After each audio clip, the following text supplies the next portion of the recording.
Bottoms to the Top. I am your host, D. Swain, and always with me I have my co-host, Anthony Wolford. How you guys doing? Man, so I'm very excited. I'm very honored to have my brother here, James O'Donnell, on the show. The boss man. Owner of Kocky's Bar and Grill here in Fresno, California. Also our sponsors on our show. Again, thank you guys so much for the opportunity. James, so please tell us, where did it all begin for you? How did it all start as an entrepreneur? You know, I mean, entrepreneurship in itself started, maybe 5 years old, 6 years old. I remember a little kid, I don't remember his last name, but he was my boy, but his name was Justin. And Justin, he was, one day showed me, we went to the grocery store, and this kid was like, just hold my bag, I'm gonna go to the bathroom. You know what I mean? And long story short, the guy, he was stealing candy. Right. And then he would take the candy, and when we get to school, he's like, yo, you sell it for $0.25, you know what I mean? Or whatever the price, and, we'll split it. And I was down for it. I was like, all right, that seemed like the jug, you know what I mean? So, in doing that, we sold the candy, and later I was like, why do we steal it? Like, why don't we just buy it? Because I was always on the edge, like sitting in a grocery store thinking something was going to come up. And later we ended up buying the candy, and I did that hustle for years, and then You went legit. I went legit, you know what I mean? I went legit. Right. And then Semi. just hustling, you know what I mean? Anything to come up with a scheme to make a little bit of money. Man. Ran a little game club, nightclub in our house at a time. Charged my brothers and sisters, man. I was waiting to bring that up, but bruh, literally as like He children. beat you to it. So this dude always been smart, always been ahead of the game, right? So I could just see it now as an adult. He's like, look, I'm the oldest brother. They all want to be around me. They all want to gravitate around me. So literally, he used to be like, okay, 10 cents a TV show. Y'all could be in my room. And we literally used to be like, Mom, we run to Mom. She's like, why y'all keep coming to me for money? Because we trying to be in James' room. If you want to be in James' room, you got to pay a fee. Wow. And, oh, man, so this dude, that's why I'm glad he started with that, because that's literally, he's always had that, like, how can I make it, how can I make this flip off of this little money that I got from my dad or from my mom? How can I monetize it, Right. Absolutely. And so I got to ask, so let's, man, where did it transform for you? Like, where did you realize, like, okay, I can make $1 from this? Like really, like when you really were doing the promoting thing, and how did that come about? When I met Michael, who's my brother, business partner, I met him in Foot Action, and even though I had always been a hustler, like I really didn't know much about legit business. I was from Oakland, 18. Right. And when I met the dude, I remember him handing me a flyer. You know what I mean? And I was like, okay, yeah, it's a party. He's like, no, man, that's my event. Come by. And it just kind of blew my mind. Like, I was in disbelief. Like, what do you mean? Because he was young like me. And I was like, wait, what do you mean this is your party? Like, the flyer, the club, like, you run everything. And he was like, yeah, man, this is all my operation. That's crazy. So I went to check him out, and, at the time, he had some things going. And from there, we ended up building a relationship, becoming fraternity brothers. And I know that he's seen the potential in me because I've always naturally been a leader. You know what I mean? There's always been attention that gravitates to me for whatever reason. Man. So I started promoting with him. I started seeing how the back end works. I've always been able to crowd manage, and I have emotional intelligence, so I can read attitudes, and a lot of that's important in the nightlife. Man, very. Yeah. So I think we made a good team, and then from there we just started doing tons of events, tons of ventures, tons of meeting up with other club owners and working deals, and getting in that. So that was the beginning of me making significant money. Where I was like, wait a minute, this could be a thing for us. Man. You know what I mean? Long-term thing. Yeah. So. And you guys are definitely were killing the game. I don't know. I've never been a promoter, but at least from what I know, there was no promoters, or probably to this day, unless you're that poppin', that had splits that were like 60-40. Like when you guys taking the larger cut from the clubs that you were promoting at. Yeah. When we did the bigger events, we paid all the expenses. We took 100%. That's what's up. At the other venues, because I had been in the game long enough to know my worth, I was like, you pull me from this night and there'll be $0. Right. There's no way I'm taking 20% because I'm 19, 20, 21 years old. Right. So, yeah, we always took the lion's share of the wealth. Man. Yeah. And that's amazing, man. Emotional intelligence, he got that down pat. Yeah. Negotiations, got that down pat. Boy, you a beast. Man. And kind of, let's go into that a little bit. Can you talk about the type of emotional intelligence that you have? Because I know that's something that you were able to tap in a lot more better than Mike. Mike wasn't, he was more on the marketing. This dude is crazy at Photoshop. Mike, he's great at being a creator. Right. But James, on the personal side, he knows how to connect to people. And, so can you talk about that for a little bit? Yeah, I think, honestly, emotional intelligence is probably at least top 3 attributes if you want to be successful in business. Of course, hard work and those other things are going to get you somewhere. But when you can relate to other people, when you can understand where they're coming from, when you can put together a deal, and I can think before I'm even discussing my interests, let me think about what's going on with you. Mm-hmm. Let me figure out what could benefit you. Right. I can check your temperature, by watching your mannerisms and things of that nature, so that when I do approach you for something, I can hit it with the timing. Right? Because there's a lot of times there's a deal that you would make or you go for something, but you had a problem with wife, or my mom just died. At this point, I'm not trying to buy or do any deals with you today, right? So I think when you learn how to tap into what people are feeling and read that, then you become a better salesman. Man. Because every businessman, no matter what industry you're in, you're a salesman. Right. You guys are into real estate. I'm into selling, drinks. I'm into selling food, but more importantly, I'm selling the experience. Right. Because if you just wanted food, you can go to the grocery store. Right. You could actually go to the grocery store and get alcohol at 300% less markup. Right. Mm-hmm. So I have to be able to sell an experience, environment. Right. So I think when you understand emotional intelligence and you start to utilize, or first understanding that's a thing, and then you learn how to utilize a skill like that. When I'm talking to the city of Fresno, trying to make a deal, it's beneficial.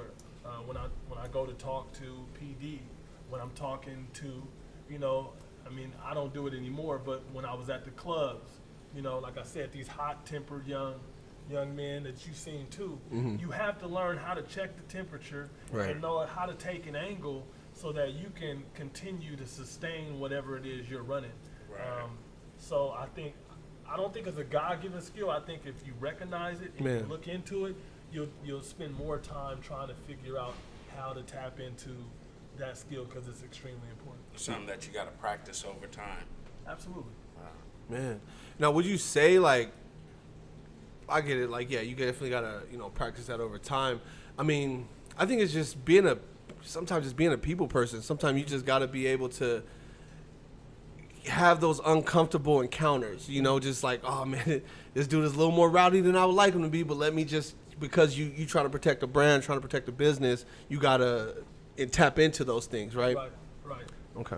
Yeah, I think again, it's just literally checking temperatures. When I was in the club business and having to deal with, managing issues and dealing with people,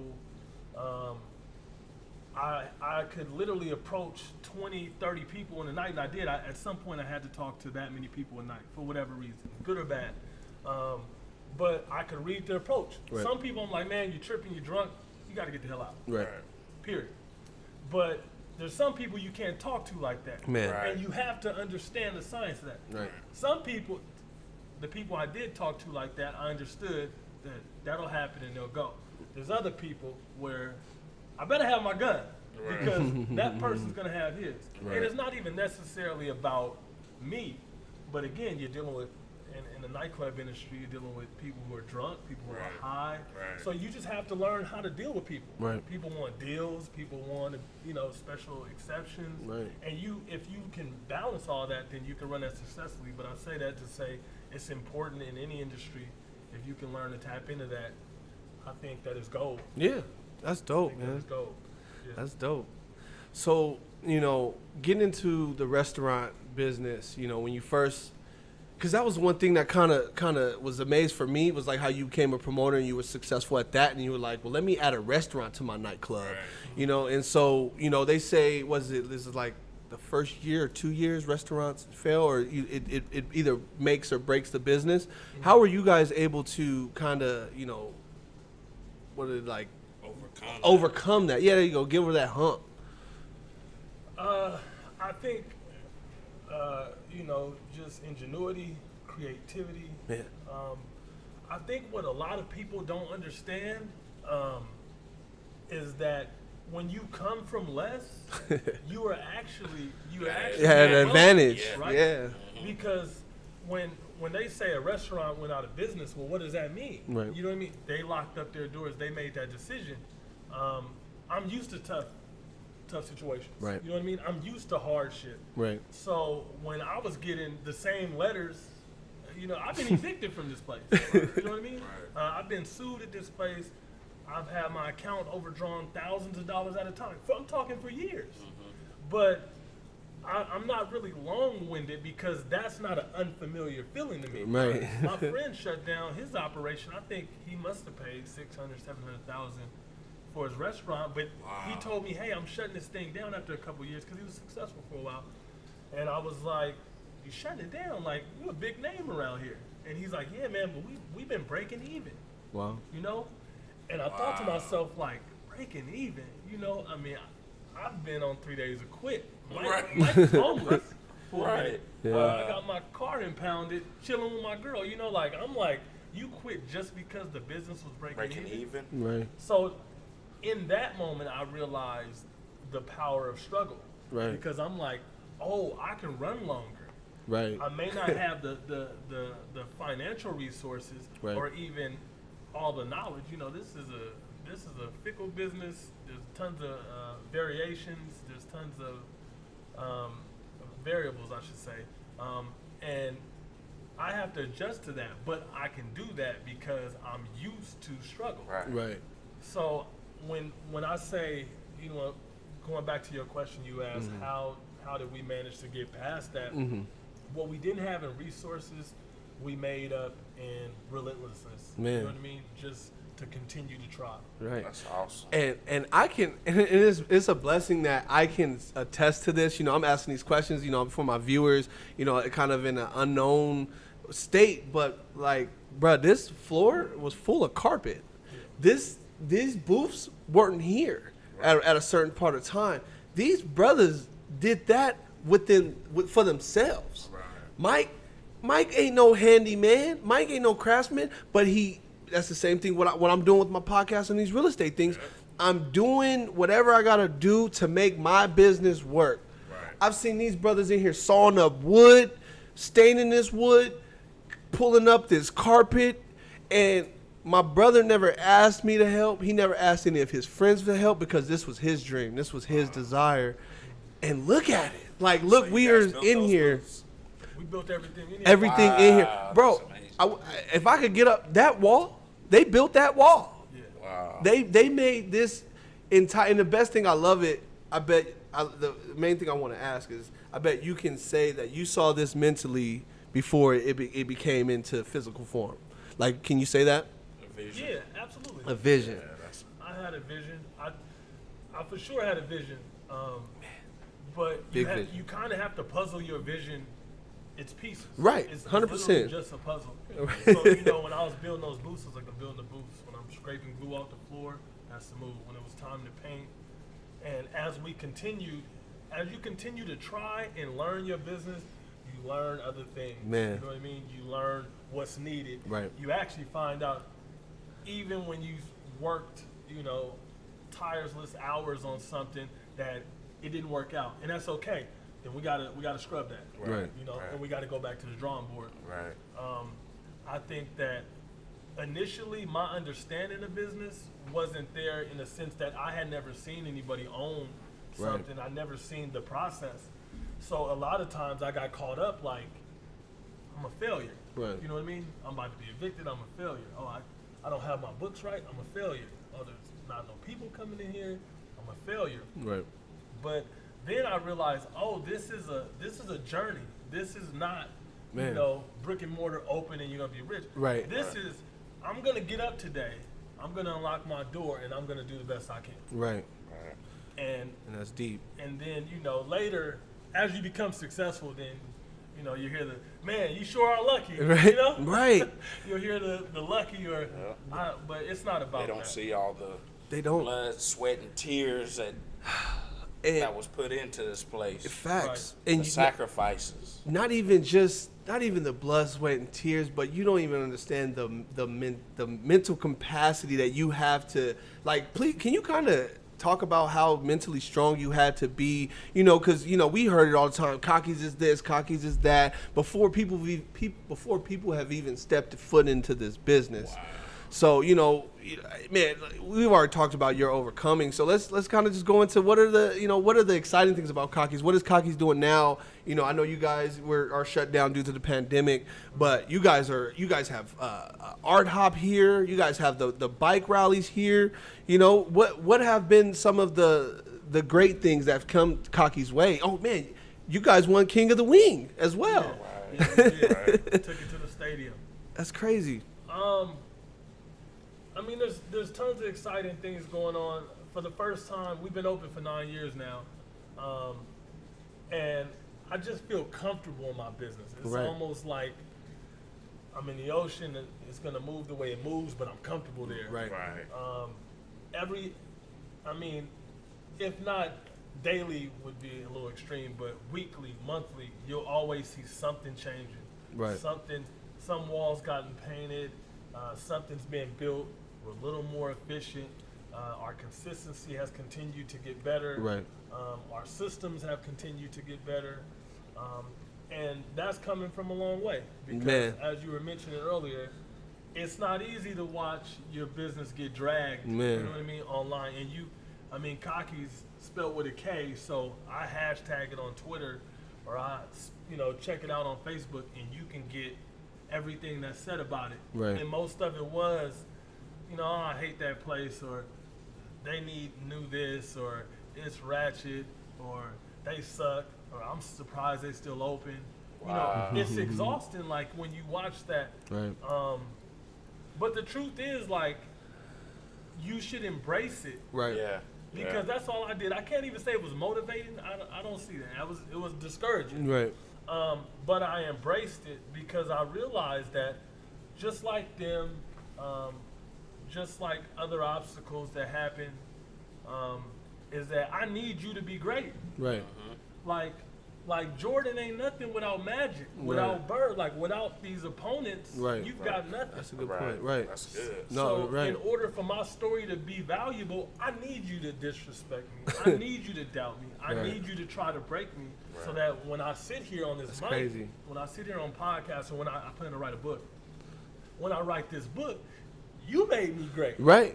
You know what I mean? I attempted something big, at least bigger than me. Right. I attempted that, and I overcame everything that stood in front of me.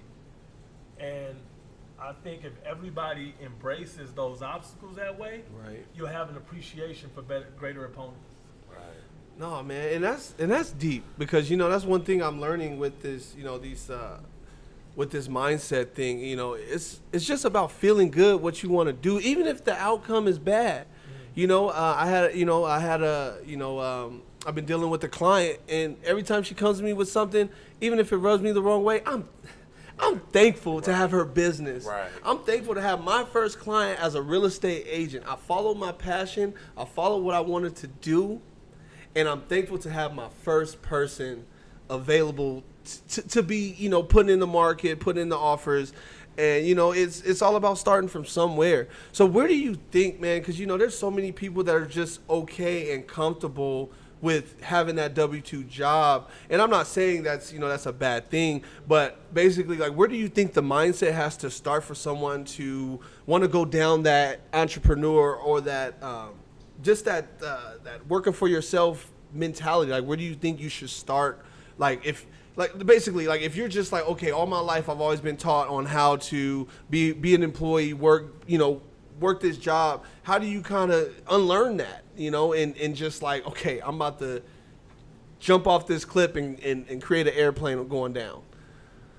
I think comfort and going, to the unknown is always going to be scary. Right. Whether you have entrepreneurial spirit or not. But I don't think that should necessarily be unlearned. I don't think that everybody's built to be an entrepreneur. Man, that's real. It takes a different kind of mental toughness. Yeah. Some, you're intelligent or business in your blood. No, it's not. No, it's not. If you either get up and you pretty much agree to taking on the earth every day, or you can avoid that. And I don't see anything wrong with getting a job as long as you're happy with it. Right. I can tell you right now, there's been tons of time where I thought, man, I'm locking this up. Right. I'm a smart dude. Right. I can get a job with benefits. Right. I don't have to figure out everything. Right. So I don't think that getting a job necessarily has to be unlearned. But for those who do believe they have an entrepreneurial spirit, it's just about taking a step towards that. Right. I think that Mike is much more aggressive in that. Right. Because I'll have a vision, or I always have visions, and I'm like, and I'll present it to him, and if we agree on it, Mike will just jump. Yeah. And I'm like, ooh, that might be. Like, you didn't even test the water first. Hey, Michael, go for it. Oh, I'm already knowing. Like, Michael, go for it. And I like that because that's, we're different in that manner, but it's like vision, effort, vision, effort, vision. And not to say that I have all the vision. I mean, Michael does tons of stuff. Right. But when it comes to entrepreneurship, you have to be willing to take a chance. And I think that once you get out there, you realize, oh, this isn't that bad. Real talk. Winning isn't really that great. You know what I mean? Right. Like, but losing isn't so bad. And I think what a lot of people are doing, and I've done it too, and I've had to ask myself, but we're looking for stability. Yeah. But we're stabilizing a life that we don't want. Right? And I always say success is different. You know what I mean? Success comes in different forms. Success is defined by its beholder, or whoever desires it, right? Mm-hmm. And you have to learn what your success is and what are you willing to do for it. I define everybody's success. If you want to know if you're successful or not, go back and talk to 5-year-old Anthony. Go talk to 5-year-old Derek. And be like, yo, me talk to James. And if I had to explain to 5-year-old me, like, yo, so this what you doing? And I was like, oh, you're gonna own a club, bro. And you're gonna own a restaurant, amongst other things. Your crib is dope. Your family's safe. I know that me at 5 years old, I'd be ecstatic. Yeah. I'd sit there in that classroom or in that room, and I don't know about what y'all older to you told you, but man, let me tell you, life's gonna get good for me. Right. Now, success can't be, measured by money. I'm not saying it's all money. No. But when I think about me writing a letter to myself or talking to myself, I know that I'm doing something right. Because I'm not miserable with it. Right. When you go to like your little what were they called in the school? Everybody goes to the auditorium. And they have assemblies. Mm-hmm. Imagine if somebody in assembly was like, yo, you gonna be a janitor, right? And you're gonna be on crack, and those little kids would deny that. Right. They know, no, not me. Not me, right. But at 5, probably gonna be a Ninja Turtle Right. or something amazing, right? Right. But they will reject that idea. But the reality of it is that is a lot of people's fate. Yeah. You're gonna be this, you're gonna be that, something that's not desirable by your soul. Right. So, yeah, man, I think that success is just about understanding what you want, Yeah. and running after that. Yeah. That's a good gauge. No, 100%. I think. Go ahead. I was just going to just touch on what he was saying, but no, I solely think success is based off happiness. Right. If you work every day, you take care of your kids, and your wife is happy, and you wake up with a smile on your face, brother, you are successful. You know, that's all I wanted to touch on. So you college educated. Tell us a little bit about that experience. Please. And did it, if at all, helped you with your entrepreneurial stuff you got going on, or not, or how did that go for you? College was a positive culture shock. I couldn't believe that a place like this exists, and I'm not even just saying Fresno, right? 'Cause Fresno is not. It's like the college life. The No, college I got life is a totally different world. So leaving Oakland, you know, and coming from there and dealing with that, and then coming into this whole new world where it's safer. Right. There's tons more entertainment. You know, where I'm from, a house party is out. Like, if you go to a house party, you better have your pistol and be ready to run out the back door, because that's how they end. Right. But I came here and I was like, oh my God. You know what I mean? Like, the education part kicked in a little later. I'd say about the first 6 months to a year, I was just enjoying a positive environment. Man. Big time football. I wrestled for a while. It was just a whole new world for me. And by me changing my surroundings, because when I got to college, my friends became much different than my prior friends. Right. So now I'm dealing with people who are trying to further their education, people who are looking for careers, people who are introducing abstract ideas and goals and being positive and not doing dangerous things. So college was a necessity for me to be who I am today, both in college and in business. It helped me in the business world for sure, because I had an understanding of other things. I feel like other business owners, a lot of them that just jump in, they just don't understand like the marketing side, the finance side.